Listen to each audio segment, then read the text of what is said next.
all of that stuff. What was the inspiration behind all of that? So the inspiration behind the initial building itself was we were a Porsche dealer. We sold the dealerships as of 2016. We had this large collection of cars that had always been stored there, and we needed to figure out what we were going to do with them. It started out, let's see if there's any spots around town that fit the bill. Okay. And for one reason or another, whether it be security or size or location, we couldn't find anything. And the owner of the collection itself, Dan Davis, has always liked Ford plants. Okay. And we have a local plant here, a Ford assembly plant under the Matthews Bridge in Jacksonville. And he just loves that building. Which is an amazing building. It's, you notice them with large front windows and skylights and lots of brick.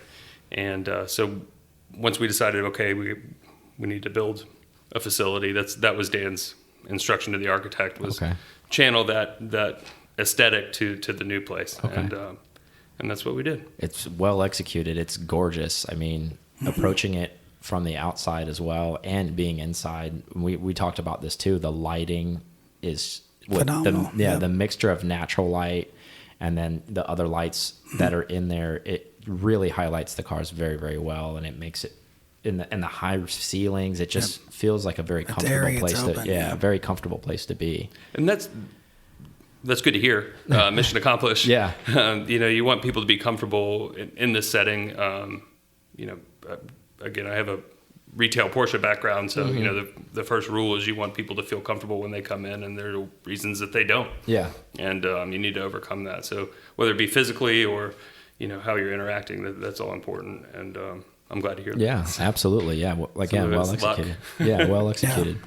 And I think a really neat thing, especially you guys being Brumos and the Brumos Collection and having so much race history, I think a really neat thing that you showed us earlier is that you guys have a dyno in here to exercise these cars. So they're not going to be in here ailing and basically withering away. They're all going to get on the treadmill, so to speak, and put in some time, right? Yeah, they are. And I don't know if anybody's looking forward to dyno days more than we are.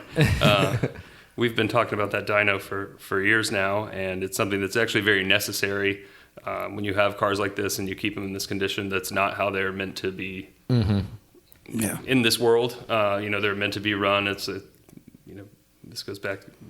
Ray Schaefer always said it, and it's true. They're like thoroughbred racehorses. Yeah. They need to be exercised. Things need to happen. Fluids need to move. Heat needs to get in there.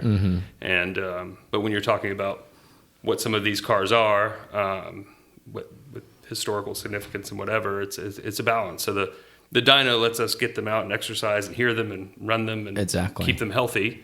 Exactly. And, it's pretty cool too when you see it. Yeah, it's pretty awesome that you guys have that. And for the listeners as well, it's not just Porsche. They also have your earliest cars at Peugeot. Is that correct?